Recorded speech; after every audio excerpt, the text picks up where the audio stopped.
بسم اللہ الرحمن الرحیم۔ دا اسلامی کارنر کے دیکھنے والوں کو خوش آمدید۔ ناظرین، بیان کیا گیا ہے کہ حضرت سلیمان علیہ السلام آسمان و زمین کے درمیان ہوا میں اڑا کرتے تھے۔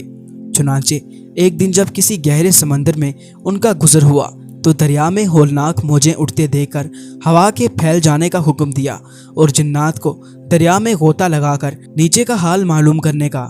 جب حضرت سلیمان علیہ السلام کے حکم سے جنوں نے دریا میں غوطہ لگایا تو اس میں موتی کا ایک ایسا چمکدار کبا دیکھا جس میں کوئی دروازہ نہ تھا۔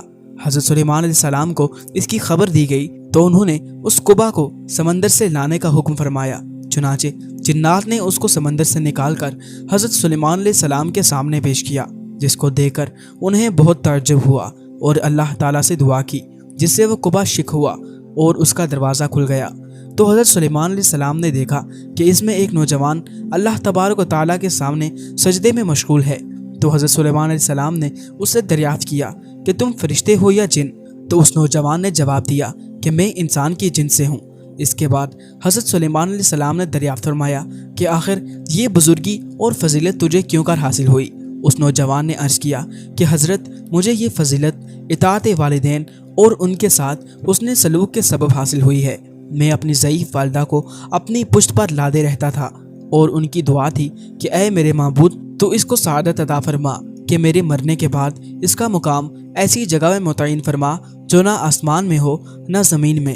چنانچہ والدہ ماجدہ کے انتقال کے بعد جب میں ایک دریا کے کنارے گھوم رہا تھا تو میں نے سفید موتی کا ایک کبا دیکھا۔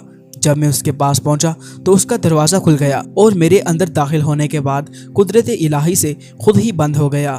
مجھے نہیں معلوم کہ اب میں زمین میں ہوں یا آسمان میں یا ہوا میں، اللہ تعالیٰ اسی میں مجھے رزق عطا فرما دیتا ہے۔ حضرت سلیمان علیہ السلام نے دریافت کیا، آخر اس میں تجھے روزی کس طرح حاصل ہوتی ہے؟ اس نے کہا، جب بھوکا ہوتا ہوں تو پتھر سے ایک درخت پیدا ہوتا ہے اور اس درخت سے پھل جس میں دودھ سے زیادہ سفید، شہد سے زیادہ میٹھا اور برف سے زیادہ ٹھنڈا پانی نکلتا ہے، جس کو میں کھا پی لیتا ہوں اور میرے سیراب ہو جانے پر خود ہی وہ درخت غائب ہو جاتا ہے۔ اس کے بعد حضرت سلیمان علیہ السلام نے دریافت فرمایا، آخر تم اس کبے میں دن اور رات میں کیسے امتیاز کرتے ہو؟ تو اس نے جواب دیا کہ جناب، جب صبح صادق طلوع ہوتی ہے تو یہ کبا سفید ہو جاتا ہے اور غروب آفتاب کے بعد اندھیرا، بس اس ذریعے سے دن اور رات کو پہچان لیتا ہوں۔ اس کے بعد حضرت سلیمان علیہ السلام کی دعا سے وہ کبا دریا کی گہرائی میں اپنے مقام کی طرف لوٹ گیا۔